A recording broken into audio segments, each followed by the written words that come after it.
Yo, yo, what's good? It's LEVOY the Martian, sitting down with UnpluggedDMV, so shout out to them for having me. We just here to have fun, and we just gonna get straight into it. Yes, sir. Welcome to another episode of Unplugged DMV. I am Tania Dene, and today I have the pleasure of chopping it up with LeVoy the Martian. So let's get started. I want to jump right in. Of course. Okay. And I want you to tell us a little bit about yourself. Uh, Pretty much, as of the recording, I'm 23 years old, Baltimore native, Baltimore upcoming rapper. As of right now, I'm cold as hell, but other than that, I'm chilling. Pretty much, I've been getting into rapping since I was about like 10 years old, but I only started taking it seriously like 2-3 years ago. But as of so far, it's been a perfect journey, and I love it so far. Okay, so when you say you were into it, what did you do as far as, were you just writing or producing music? I was writing a lot of music, but my family's always been music oriented. Really? So yeah, and then a lot of my friends have also been heavy into music, so I'd always have like that ear to help them out with recording, mixing, mastering, whatever the case may be. Okay, so you wrote for your friends or Yeah. people that you knew. A lot of people, yeah. A lot of people. Okay, that's dope. So what made you make that transition into, from becoming a writer or, what they call it, a ghostwriter? Technically, Kinda? yeah. Okay. So what made you transition to become an actual artist? One day, the thing about it is that I've been writing to like cope for years with whatever I've been dealing with at the time. And a lot of the people would usually tell me like, bro, this is amazing. You need to actually take it serious. And I'm just like, I just do it just to help me get over emotions Right. and shit. But that's when it was like one day I started thinking, I was like, the amount of people that really do support me and really try to push me to do something like this, I'm like, okay, obviously this may be a sign that this is where I'm supposed to go. Right. Okay, that's so. You know what? You said something that stuck with me about that's how you cope. It's very important for us to have, somewhere where we can pour our feelings out to or vent or just release our energy. Of So course. writing became therapeutic for you, Yes. right? In a way. Okay, so do you feel the same as far as like you with the music now? Like as far as like performing and things like that, do you feel like you can just release everything? Yeah, it's definitely the biggest way for me to release right now because it's like the way that I just express all of my emotions, my raw emotions into the words and then putting all that energy into one cohesive sound, one cohesive unit, whether it be just for a single, it could either be for a remix or even now for the project I just released. It's just the best way for me to just get everything out. Okay, that makes sense. What inspired you? What or who inspired you to get into music? Besides the people around you, give us like some of your favorite like male artists. The biggest one is Eminem, and I know that's like a typical answer from everybody, but Eminem was like really big for me. Like when I first started even listening to music in general, like I always listen to music, but the time that I finally took to actually get into it myself, Eminem was like that first person because he has that I don't care attitude, he trolls, he has the great lyricism, his flows is amazing, everything around that. So Eminem is definitely number one. And then the second one, which is something that not a lot of people tend to notice when it comes to me, is like somebody like Tyler, the Creator. Okay, I can see it. Yeah, because Tyler, the Creator, definitely see it. he's definitely big on like not caring and just like doing what he wants to do and enjoying life. And if it's pretty much you don't agree with it, oh well, fuck him. Yeah. And I definitely love that. Right. So it's them two. And then another big one for me was like Young and May. Because Young and May is like, she's Now like, that is a rarity. I have not. I haven't. Yeah. Okay, so what inspires you about Young and May? Young and May was just one of those artists that came out that when she was first starting out, she got a lot of hate because she was a lesbian, so obviously that gave her some flack, and then she was a female artist that was doing it a lot better than the males, so the males definitely started hating on that, but the fact that she just kept going and kept going, she really like blew the hell up. I love that. Okay, those are great choices. Eminem is definitely probably one of my faves. He's an amazing lyricist. But how about as far as you growing up and you listening to, your Eminems and things like that? I hear you say a lot, I don't care. Yeah. Okay, so where did you get this I don't care attitude? Is it because your personality was different growing up and now, you like, I don't care. This is who I am, so that's what you're pushing. So tell me about that. That actually wound up stemming from me growing up, and I've always been the type of person that would want to fit in with everybody, and when I didn't, I always used to just like, I would drive myself crazy trying to please everybody. And then it broke me to a point where I was just like, you know what? Fuck it. If they love me, they love me. If they don't, they don't. I don't care. And those 3 artists definitely helped me shape into that I just genuinely don't care. Right. Yep. Okay. So that's dope. So as far as you, your name, LEVOY the Martian, where did that kind of play a role in everything? Tell us about how you came up with that name. That name, originally my best friend had actually gave me that, so shout out to you. Best friend, shout out. Shout out to you. It actually stemmed from the fact that I've always been different. Like, no matter where I am, no matter who I'm around, no matter what the circumstance, I've always been that one person that just literally stuck out. Right. No matter what the case was. I'd be the nerd hanging out with the technical cool people, or I'd be one of the cool people hanging out with the group of nerds laughing at whatever cartoon came on and such a thing. And that kind of just became my thing, where it was like, I've always been that one person. So I was like, I want to find the perfect name that just kind of describes that. But I was also very, as I'm pretty sure you noticed once I came in, I was like very mysterious, like, because I was just very quiet. Yeah. Very, I like to figure everything out first before I get like really comfortable, like how I am now. So I was thinking more so along the lines of like, what would be best that is like always stands out and is still very mysterious. And then my best friend came up and she was like, "Oh, you could be like LEVOY the alien." And I was like, okay, that sounds, I love the idea of it, but what if we did something like LEVOY the Martian? Right. And then once I said that, it literally like stuck. Like, I knew for a fact that that was the name because it rolls off the tongue. Martians are obviously, they're known now, but it's still not a lot that we technically know about them. And it's always something that sticks out. Like, we can hear a whole bunch of artist names as of right now. I can name like 20 artists, but then once you hear LEVOY the Martian, it's like, okay, that's different. That's something that sticks out. Okay. Yep, that's super dope. Okay. So do you do producing and stuff as well? Kinda or? Kinda. I'm getting into it now. The best that I'm doing so far is like starting to learn how to mix and master my own stuff. But like production as well as like beat making and things like that, that's something else. We get to that. Right. Do you see anything like a difference in like when you were just writing for, you know, people who are in the music industry versus being an artist? Like, what have you seen, you know, as far as a struggle and a pro and con basically of like the music industry? Pretty much the two part is that the one that I did notice that was very different was a lot of the times I would write or I would help people write, and a lot of times I would help them, whether it be getting their particular flow together, figuring out a specific bar, things like that. So going from that to just writing my own stuff and now being my own person over my own shoulder versus their own, that was definitely different for me because now I'm sitting here thinking like, okay, I definitely did it for them, so I might as well do it for myself. So it's a lot easier as well because I'm very understanding.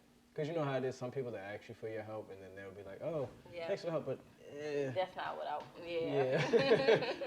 But in terms of the second part, which I definitely just lost train of thought of, so I'm going to ask you to be able to repeat that. So I asked as far as you, I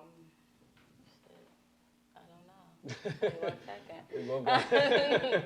That's the blooper. Yep. As far as like the writing and stuff, how did you feel with the different sides? The experience of being, well, first being a writer and then being an artist. The biggest, one of the biggest changes that's a pro, now that I definitely remember, one of the pros of being my own writer is the fact that I understand what my message is, how I want to articulate it, and how I want to put it out. Versus trying to help somebody else with their own vision. And your visions may collide because they may have one vision, but you may have another one. So you try to find that common ground. But no, with this one, it's me, myself, and I. Right. But one of the cons about it is that it's also my message at the end of the day. And some of my messages are more so, it's one of those strong truths that make a lot of people uncomfortable type of thing. Where it's like you want to hear it, but it's like at the same time, it's like, I know what you're saying is absolutely true, but I'd rather just be comforted by a lie or something to that nature. Right. So a lot of people tend to try to neglect that just because of the fact that I'm very blunt and transparent. Yeah. You know what? I like your personality. You're as far as you being reserved and everything, right? Would you say that you just rather like promote your stuff via social media, or do you like to go out and network and do your live performances and things like that, or? I definitely do like doing both, but because I'm so kind of introverted, I'm still getting used to going out, doing networking, live performances and things. I've met a lot of people through that way, and shout out to everybody that I've met. I'm not going to name you because you're all going to get mad if I don't name you, but I've met a lot of people that way, and it's definitely perfect. It definitely helps in a way that social media can't, because everybody's all trying to do the same thing on social media. But if I come to you and I say, hey, what is it that you do? That way we could definitely network, and you can feel on a personal level because we actually conversed and things like that. Yep, I always say like the in person, the hand to hand. You get to connect with somebody is always more, most helpful to me. Yeah. I would say. So tell us a little bit about some other things that you have going on brand wise. I know you have some merchandise and everything. So tell us a little bit about that. In terms of merchandise, as of right now, I'm running it through like a third-party source before I finally get everything together with my own. But pretty much, it's if you want to support me and you want to wear one of my, like if you want to wear my face on a shirt, be my guest. I would definitely appreciate that. So that definitely helps with the branding, because it also helps with networking as well. Because people will see, oh, that's some nice shoes. Where'd you get those from? Oh, that's his, and then it'll turn into its own thing. I also do sometimes part-time streaming, where I'm about to start doing like live performances as well as like live recordings, pretty much, where I'll literally take one beat and then take like 20 minutes to try to record the best thing that I can do. So that'll help with the branding. Okay. I'm about to and when you say live, does that mean that like you're gonna go live while you do it, or like you're gonna have like an actual event, people going to be there while you're either making, or. that would be dope. Yeah, either or. Because I remember even Kanye did it with his album, where he was like mixing the master, he was recording everything while he was there. So it definitely helps get people feel engaged, because they're like, okay, I was a part of helping that out. Yep, and they get to see the creative process. I know I would love something about that. I mean something like that. So just your clothes and everything else. That's basically everything else. So you're the artist, you're the writer, and then you have merchandise that you're selling. Is there anything else that we, look forward to that you might be working on? That you can drop some tea on? A lot of videography, so not even just videos, but a lot of helping out with like podcasts and YouTube channels, things of that nature, because I'm very versatile with my because literally my creativity knows no limits. That's how I like to live my life, because if you limit yourself, then you can't really achieve where you're supposed to be at. And so I want to help out in every way possible. I want to have one of those moments where it's like Drake in like 2017, 2018, where it's like his name is everywhere. He's not just doing his own thing. He's literally helping everybody with every literal thing. Right. Okay. That's super dope. I see that for you. Tell us a little bit about the project that you just dropped. My project's name is I'm Bored. It's available on all platforms as well. So if you haven't already listened, go ahead. And if you did listen, thank you so much. I appreciate that. I named the project I'm Bored because I was bored with where I was musically. Like, not only just like in terms of numbers and statistics and everything, because I look at those every literal day to figure out the best way to market myself, even while still coming up as an artist. But just where I was creative-wise, because I was still very dependent on a lot of people, which was kind of hindering my growth because of the fact that I felt dependent on them. So if I were to have a deadline, let's say I want to drop a song tomorrow, I would still have to wait for everybody else to help me out in a sense like that. But I was like, nah, I'm more so bored with that, because if I want to drop a song tomorrow, I want to be able to just release it and go on about that. So that's more so the concept of it. It's one of my most personal projects as well. Like, in a lot of the songs, you won't really hear it. You will, but you won't. But it's more so some of my most personalized, because of the fact that, like I said, I've come from driving myself crazy to try to please everybody. But now this project was just more so my sense, like, this is what it is. You can just express yourself, basically. Yeah. This is who I am. And if you don't like it, fuck it. Yeah, basically. Well, he said F it. I'm not going to say the word. Yeah. F it. Okay. So what other projects and stuff can we see from LEVOY, the Martian? What do you have coming up? As of right now, I have a good selection of singles that I'm about to just release. I don't know. The thing about it is I don't know if I want to release it as like projects, like EPs and things. Like I'm still literally debating. But a lot of new music definitely coming out. I have a lot of music videos that I'm actually about to go shoot directly after I leave here that I'm about to start working on. He booked them busy, y'all. He Yes. booked them busy. 2022 is the year for everyone, not just me. You better speak it. Hello? But yeah, as of anything, just a lot more music. Like that's the biggest thing I really want to put out, and then a lot of TikToks too, because I realized that TikTok is a perfect platform for newer artists to come out on. Really? Yeah. Why so? I've noticed that if a lot of people if they can relate to it, or if they can try to spin it into a situation that can help them out with their own content, that definitely helps, because I know everybody has heard one song on TikTok where they was like, I like that. I guess, you know what? You got a point there, because I don't have a TikTok, but you might make me download it. Shout out, they better pay you, TikTok. I hope so. Pay him. Please. Yes. So besides that, let everyone know where they can follow you and find all of your music. Name the platforms that we can listen. Pretty much you can find me on Instagram. Currently, because of some weird circumstances, you can find me on Instagram at LEVOY the Martian 2. Everywhere else is literally just LEVOY the Martian. That'll be TikTok, Twitter, even stuff like Tumblr, because I know that they still have a little fan base going on. I'm on all platforms in terms of music: YouTube, Tidal, Apple Music, Spotify, SoundCloud, even DatPiff. I made my music available everywhere so that anybody at any time could be able to access it. That's super dope, super dope. Okay, so everyone, coming up, we have LEVOY the Martian performing one of his newest songs, right? Yes, ma'am. And what is the name of the song? The song is called Move It Up. Move It On Up. Okay, not Move It On Up, Well, y'all. yeah. It's called Move It Up by LEVOY the Yeah. Martian. So you stay tuned, everyone. This concludes the episode of UnpluggedDMV. Let's stay tuned for the performance. Yes, ma'am. All right.